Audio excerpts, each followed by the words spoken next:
Mulai 3 Maret 2026, Indonesia berubah. Pemerintah resmi menggelontorkan anggaran pendidikan terbesar sepanjang sejarah NKRI. 178,7 triliun untuk guru, 244 triliun untuk kesehatan, dan 80.000 koperasi desa merah putih siap beroperasi di seluruh pelosok negeri. Ini bukan janji, ini sudah terjadi.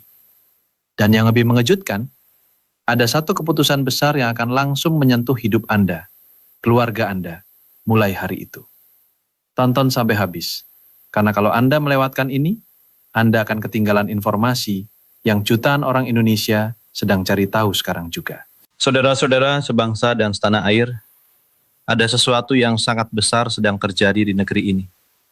Dan banyak dari kita belum benar-benar menyadari betapa dahsyatnya perubahan yang sedang disiapkan pemerintah, khususnya menjelang tanggal 3 Maret 2026 yang sudah ada di depan mata kita.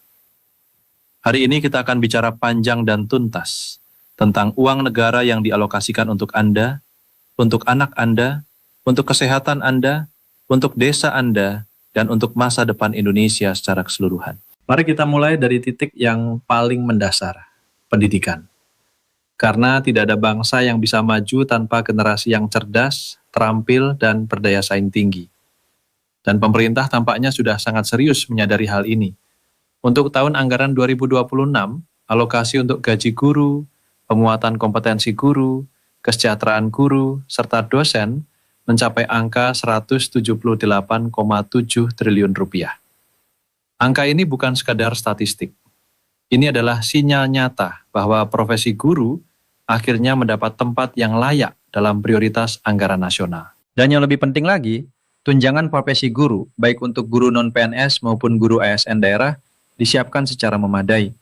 Ini kabar baik yang sangat ditunggu-tunggu oleh jutaan guru di seluruh Indonesia, terutama mereka yang selama bertahun-tahun berjuang keras, mengajar di daerah terpencil, di sekolah dengan fasilitas seadanya, dengan penghasilan yang jauh dari kata cukup. Mulai 3 Maret 2026 dan seterusnya, perubahan itu sedang dalam perjalanan menuju kehidupan nyata mereka.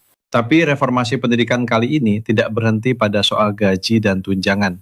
Ada hal yang jauh lebih besar, yaitu arah dan kualitas pendidikan itu sendiri. Pemerintah menegaskan pentingnya menyelaraskan kurikulum dengan kebutuhan dunia kerja. Ini adalah pergeseran paradigma yang sangat signifikan. Selama ini banyak lulusan sekolah dan perguruan tinggi yang keluar dengan gelar atau ijazah di tangan, namun bingung ketika menghadapi realitas dunia kerja. Kurikulum yang diajarkan tidak selaras dengan kebutuhan industri. Anak-anak kita lulus, tapi tidak siap. Nah, pemerintah ingin mengakhiri siklus itu. Pendidikan vokasi menjadi salah satu fokus utama. Artinya, anak-anak yang mungkin tidak melanjutkan ke perguruan tinggi pun tetap mendapat bekal keterampilan yang konkret dan aplikatif. Bisa langsung bekerja, bisa langsung berwirausaha. Dan ini sejalan dengan cita-cita besar yang sudah lama kita impikan bersama. Indonesia yang produktif, bukan sekedar Indonesia yang berpendidikan secara formal. Sekarang mari kita bicara soal akses pendidikan. Karena sebaik apapun kurikulum, kalau anak-anak dari keluarga miskin tidak bisa menjangkau bangku sekolah atau kuliah, maka semua itu sia-sia.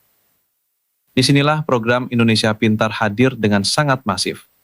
Pemerintah menyiapkan beasiswa bagi 21,1 juta siswa melalui program ini. Angka yang luar biasa besar.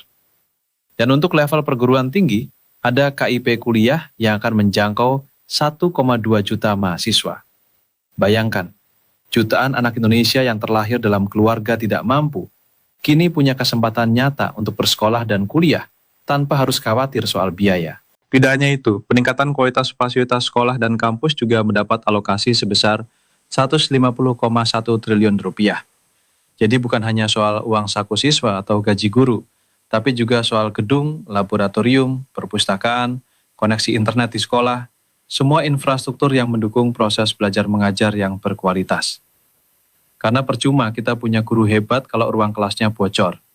Percuma kita punya kurikulum bagus kalau tidak ada komputer untuk praktek. Ada satu program yang sangat menarik untuk dibahas lebih dalam. Sekolah Rakyat dan Sekolah Unggul Garuda. Program ini dirancang sebagai jembatan harapan bagi anak-anak dari keluarga miskin untuk bisa meraih pendidikan terbaik. Konsepnya sederhana, tapi berdampak besar. Jangan biarkan kemiskinan orang tua menjadi penjara bagi masa depan anak. Negara hadir untuk memutus rantai itu. Dan ini bukan sekedar slogan. Ini adalah program nyata dengan dana nyata yang sedang digulirkan. Dan jangan lupa LPDP, Lembaga Pengolah Dana Pendidikan ini akan semakin masif mendorong beasiswa ke universitas-universitas terbaik dunia. Targetnya pada tahun 2026, LPDP akan memberikan beasiswa kepada 4.000 mahasiswa. Ini adalah investasi jangka panjang yang dampaknya baru akan benar-benar terasa 10 hingga 20 tahun ke depan. Ketika anak-anak Indonesia yang pernah belajar di Oxford, MIT, Tokyo University, Sorbonne, dan universitas-universitas top dunia lainnya itu pulang dan membangun negeri mereka sendiri. Itulah generasi yang sedang disiapkan.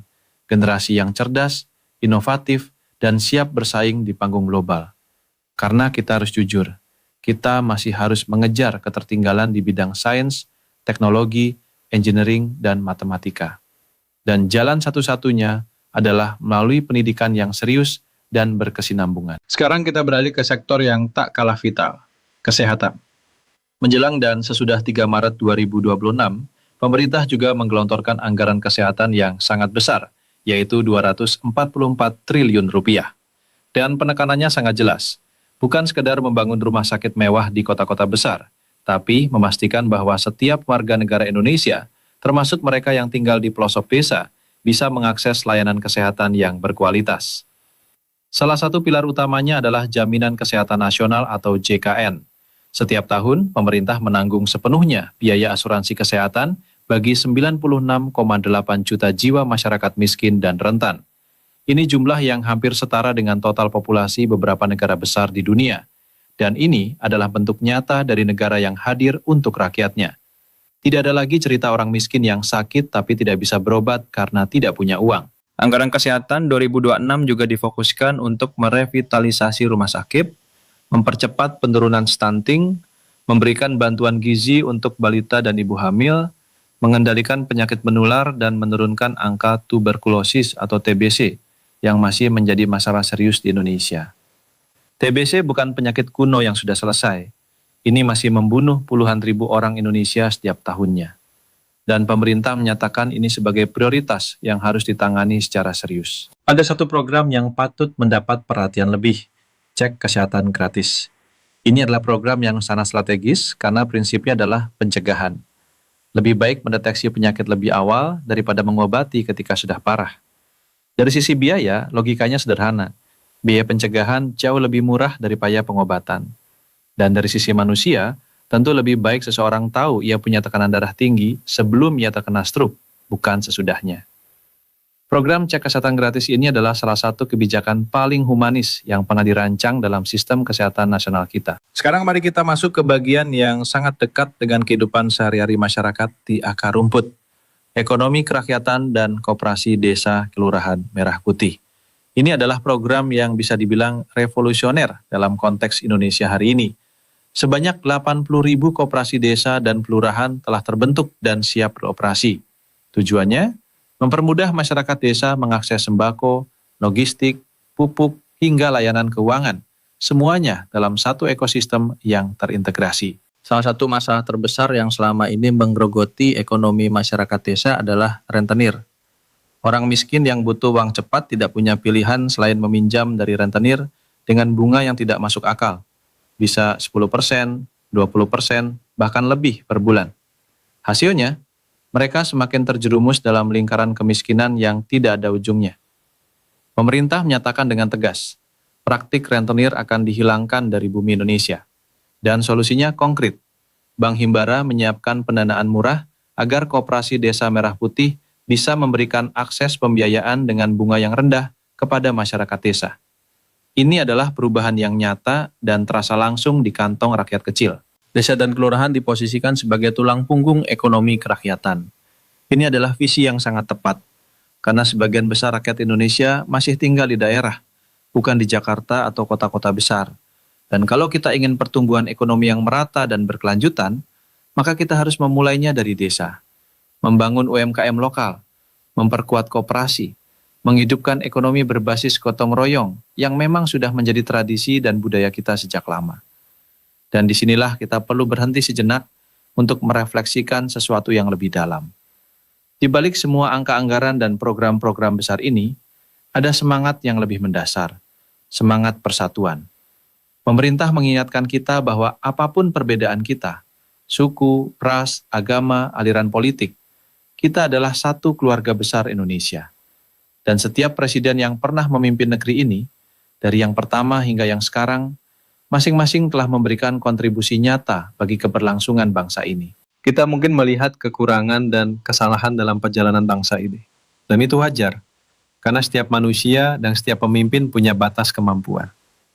Tapi kalau kita mau belajar dari sejarah, kalau kita mau memahami konteks di mana Bung Karno, Bung Hatta, dan para pemimpin pendahulu kita harus berjuang, kita akan lebih menghargai betapa luar biasanya Indonesia masih bisa berdiri tegak sampai hari ini.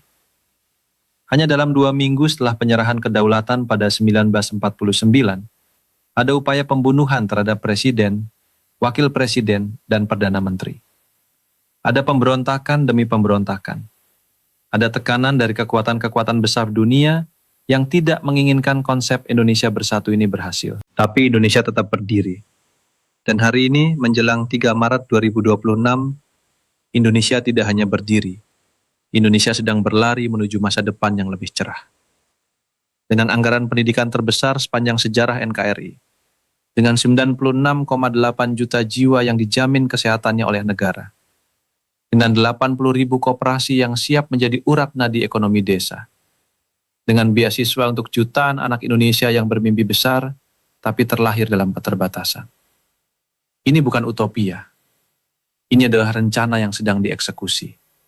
Dan tugas kita sebagai rakyat adalah mengawasi, mendukung, dan memastikan bahwa semua anggaran dan program ini benar-benar tepat sasaran.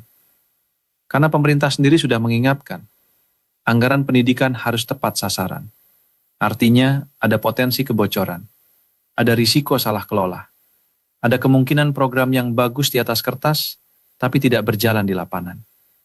Disinilah peran kita sebagai warga negara yang aktif dan kritis menjadi sangat penting. Kita perlu terus memantau realisasi program Indonesia Pintar, apakah benar-benar menjangkau anak-anak yang paling membutuhkan, atau hanya anak-anak dari keluarga yang tahu cara mengurus administrasi. Kita perlu memantau KIP kuliah, apakah benar mahasiswa dari keluarga miskin yang mendapatkannya, atau ada celah yang dimanfaatkan oleh mereka yang sebenarnya tidak berhak. Kita perlu memantau koperasi Desa Merah Putih, apakah benar-benar memberikan manfaat kepada petani dan warga desa, atau hanya menjadi proyek bisnis baru bagi sekelompok elit lokal. Pengawasan publik bukan berarti sikap tidak percaya atau oposisi tanpa dasar. Pengawasan publik adalah bentuk kecintaan kita kepada negeri ini. Karena kita tahu bahwa uang yang dialokasikan itu adalah uang pajak kita, uang rakyat Indonesia, yang harus digunakan sebaik-baiknya untuk kepentingan kita bersama. Saudara-saudara, menjelang 3 Maret 2026, kita berdiri di depan sebuah babak baru dalam sejarah pembangunan Indonesia. Babak di mana negara semakin serius berinvestasi pada manusianya, pada guru-gurunya, pada anak-anaknya, pada kesehatan rakyatnya, pada ekonomi desanya. Pertanyaannya sekarang bukan lagi apakah pemerintah punya niat baik.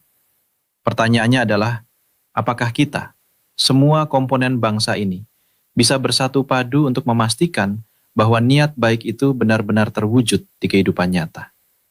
Karena pada akhirnya, Indonesia yang besar bukan dibangun oleh pemerintah seorang diri.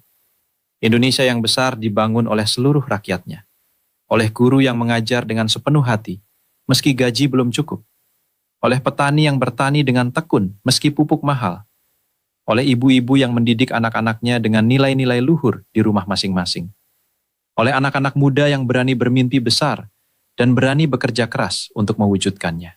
Itulah Indonesia kita. Itulah Indonesia yang sedang kita bangun bersama. Dan dengan semangat gotong royong yang sudah mengalir dalam darah kita sejak berabad-abad yang lalu, tidak ada yang tidak mungkin untuk bangsa ini.